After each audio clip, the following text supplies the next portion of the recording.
Assalamualaikum warahmatullahi wabarakatuh. Oke teman-teman, ketemu lagi pada statistika penelitian. Kali ini kita akan membahas korelasi non-parametrik dengan level data ordinal yang diranking. Korelasi tersebut yaitu korelasi Spearman-Rho dan partial Spearman-Rho. Adapun semua perhitungan pada materi kali ini kita lakukan menggunakan SPSS. Korelasi Spearman-Rho, proses perhitungannya harus merubah ke dalam bentuk ranking data sehingga korelasi ini bisa disebut juga sebagai korelasi Spearman-Rank. Korelasi Spearman-Rho merupakan metode statistik yang digunakan untuk menentukan hubungan antar dua variabel sehingga dia bisa kita sebut sebagai korelasi bivariat. Dan korelasi Spearman-Rho ini termasuk dalam uji statistika non-parametrik ya, uji statistika non-parametrik. Kalau korelasi Pearson kemarin itu masuk pada statistika parametrik. Kalau Spearman-Rho masuk non-parametrik. Adapun untuk melihat hubungan antar dua variabel seperti halnya pada Pearson, pada Spearman-Rho juga memanfaatkan yang namanya koefisien korelasi, di mana memiliki arah hubungan yaitu disimbolkan dengan tanda positif atau negatif, dan kekuatan hubungannya disimbolkan dengan suatu nilai antara 0 sampai 1. Cara membaca koefisien korelasi hampir sama dengan ketika korelasi Pearson. Ini ya, sama. Dan rumus yang digunakan pada korelasi Spearman-Rho ketika kita menghitung manual, kita bisa menggunakan rumus ini, di mana rumus ini dikembangkan dari rumus korelasi Pearson atau korelasi product moment. Selanjutnya, karakteristik Spearman-Rho.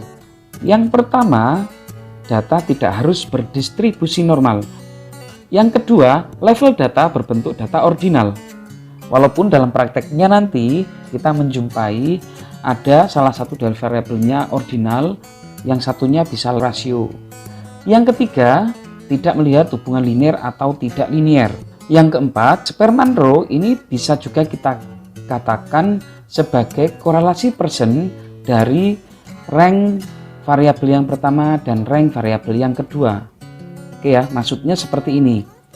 Data X dan data Y ini data asli yang akan kita korelasikan itu harus dikonversi dulu menjadi rank X dan rank Y atau ranking X dan ranking Y. Selanjutnya kita analisis menggunakan rumus korelasi persen.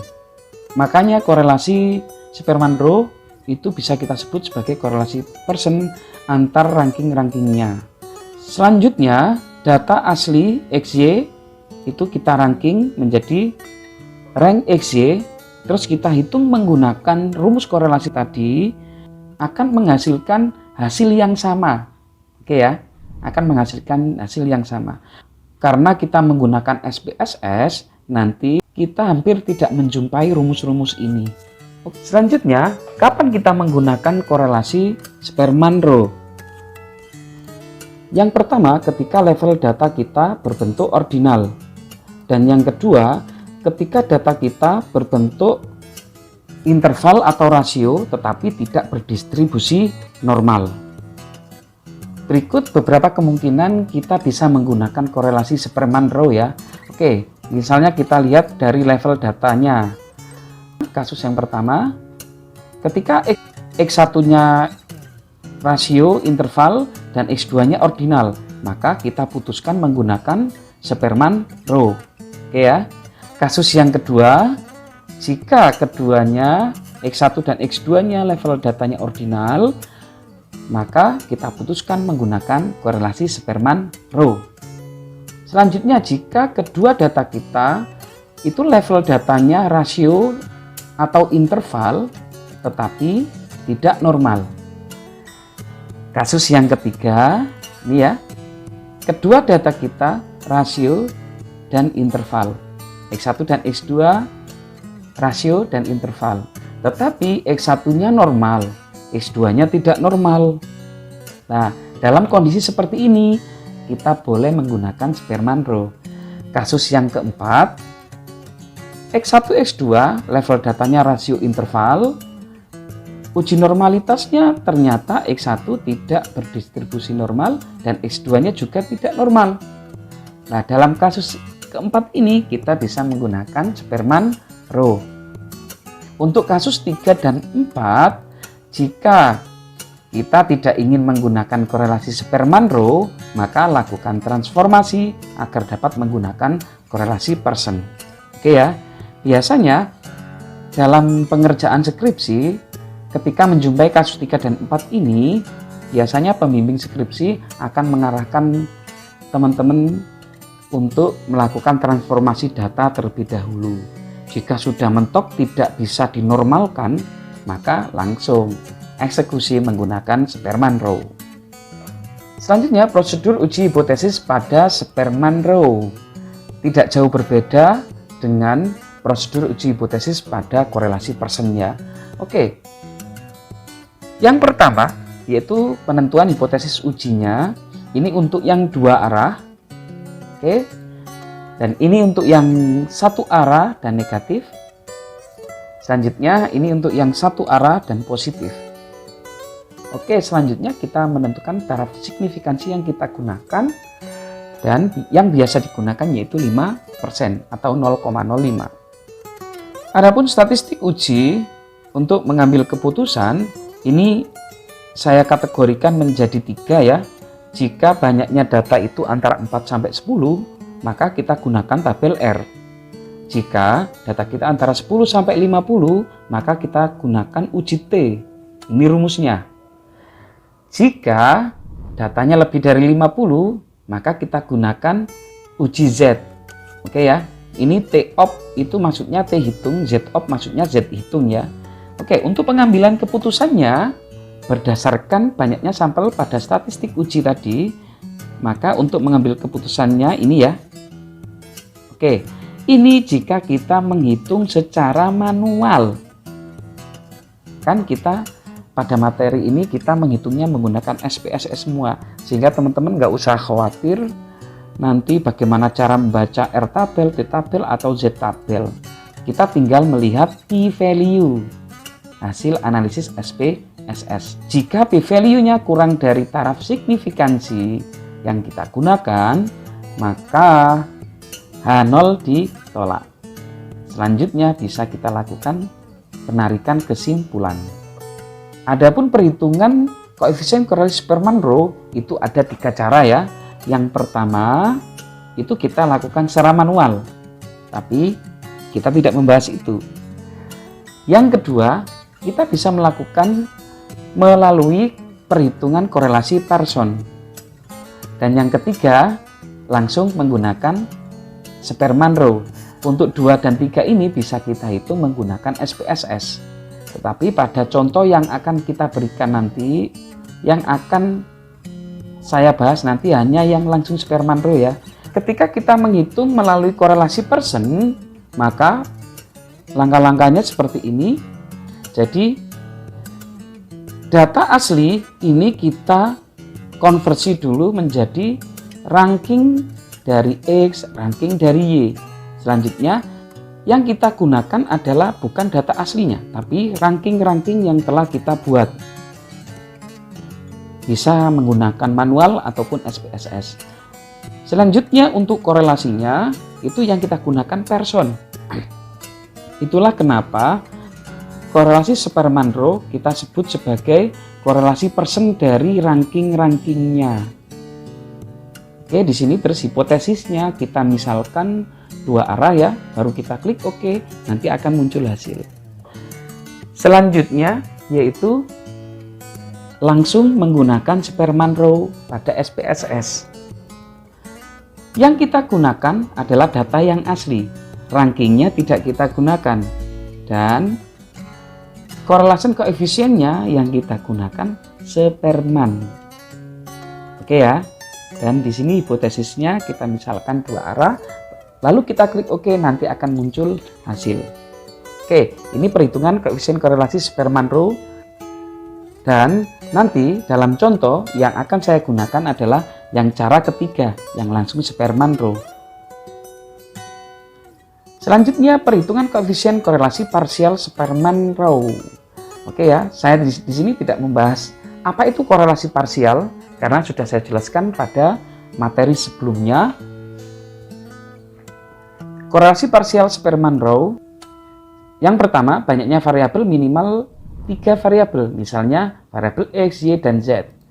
Yang kedua, untuk menghitungnya setiap variabel ini datanya harus kita rubah menjadi ranking-ranking seperti ini. Ranking dari X, ranking dari Y, ranking dari Z.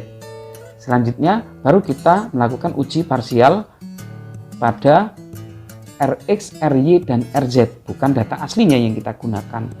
Oke, ilustrasinya seperti ini. Kita punya data asli ini, X, Y, Z. X, Y, Z ini kita rubah ke dalam ranking-rankingnya. Ranking dari X misalnya jadi ini, ranking dari Y misalnya jadi B1, B2 sampai Bn, ranking dari Z misalnya C1, C2 sampai Cn. Ranking X, ranking Y, ranking Z inilah yang akan kita gunakan untuk uji analisis parsial Sperman-Rho. Jadi caranya analyze, correlate, parsial, dan seterusnya. Oke ya, caranya sama. Oke, contoh yang pertama. Misalnya kita memiliki pasangan data X dan Y. Kita misalkan X itu kecemasan, Y itu efikasi diri. Oke ya. Tentunya sebelum kita melakukan uji korelasi Sperman-Rho, awalnya kita ingin melakukan uji korelasi persen. Tetapi setelah mengetahui faktanya di sini, efikasi diri tidak normal dan kecemasan juga tidak normal. Oke, untuk uji normalitasnya di sini tidak saya tampilkan di SPSS-nya ya. Ini hanya contoh saja untuk membuktikan bahwa X dan Y tidak normal. Sehingga selanjutnya kita bisa memutuskan menggunakan korelasi Sperman-Rho. Oke, langsung saja kita praktek. Oke, kita ambil data ini ya. Kita data view, kita pastekan di sini. Kita ke variable view. Di sini kita kasih X dan di sini Y. Ini tadi kita misalkan kecemasan. Selanjutnya ini kita misalkan efikasi diri. Oke. Baru kita analyze, korelate, bivariate. Nah, di sini tidak muncul ya. Yang satunya kecemasan X, yang satunya hanya Y. Oke, caranya ini kan belum saya enter ya. Ini di enter dulu. Oke. Kita ulang, analyze, korelate, bivariate. Kita masukkan semuanya. Baru kita pilih Sperman. Di sini persennya kita hapus ya. Oke ya, Sperman ya. Baru kita hipotesisnya kita misalkan dua arah, klik OK. Di sini muncul penjelasan non parametric correlation. Oke, di sini kita copy dulu. Kita masukkan ke tugas atau skripsi kita. Oke, hasil praktek tadi ini ya hasilnya. Kita peroleh ini. Di sini bisa kita lihat koefisien korelasinya adalah min 0,531 dan kita lihat di situ ternyata p-value-nya itu kurang dari 0,05 sehingga signifikan dan koefisien korelasi bisa kita gunakan atau bisa kita simpulkan kecemasan memiliki hubungan yang negatif dengan efikasi diri. Level hubungannya apa? Kalau 0,5 itu pada level sedang dengan efikasi diri. Kita bisa simpulkan seperti itu. Oke, sekarang kita langsung ke contoh 2, yaitu terkait dengan korelasi parsial Sperman-Rho. Oke, contoh yang kedua, korelasi parsial Sperman-Rho. Oke, misalnya kita memiliki ini ya, data X1, X2, dan Y. Kita misalkan X1-nya itu kecemasan, X2-nya efikasi diri, Y-nya hasil belajar. Sebelum kita memutuskan menggunakan korelasi Sperman-Rho, tentunya sepasang data ini kita uji normalitasnya terlebih dahulu. Nah, di sini kalau kita lihat kecemasan ternyata kurang dari 0,05 yang berarti bahwa tidak normal. Selanjutnya efikasi diri juga tidak normal. Selanjutnya hasil belajar juga tidak normal. Oke ya, tetapi kalau teman-teman memutuskan menggunakan Kolmogorov-Smirnov, di sini yang normal hanya satu, yang kecemasan saja. Oke, kalau saya karena datanya hanya sekitar 17, saya memutuskan menggunakan Sapir-Wigg. Karena semua data tidak normal, maka barulah saya menggunakan korelasi parsial yang didasarkan pada Sperman-Rho. Untuk menguji korelasi parsial menggunakan Sperman-Rho, kita harus menghitung rank dari setiap variabel. Jadi X1 kita hitung ranknya, X2 kita hitung ranknya, Y kita hitung ranknya. Oke, langsung saja kita praktekkan menggunakan SPSS. Oke, langsung kita pastikan di sini datanya ya. Selanjutnya kita kasih tadi di sini kita kasih X1, ini X2, yang ini Y. Oke, teman-teman. Ini tadi kita misalkan kecemasan. Di sini kita misalkan efikasi diri. Ini kita misalkan hasil belajar. Terserah hasil belajar apa ya. Hanya contoh saja ini. Oke, dari sini kita hitung ranknya terlebih dahulu. Transform. Kita klik rank case. Semua data kita masukkan ke variabel. Kita lihat rank type-nya sudah tercentang rank ya. Klik continue, oke. Nanti akan muncul penampakan di sini rank X1, rank X2, rank Y. Nah, ini nanti yang akan kita analisis parsial. Oke. Selanjutnya kita langsung masuk ke analyze. Korelate kita pilih parsial. Misalnya yang kita kontrol tadi X1 terlebih dahulu ya. X1 kita kontrol, X2 dan Y kita tentukan hubungannya dengan mengontrol X1. Hipotesis ujinya kita misalkan dua arah, kita klik OK. Nanti akan muncul seperti ini. Rank of X di sini yang dikontrol X1. Sekalian kita hitung untuk yang dikontrol X2 ya. Analyze, korelate, parsial.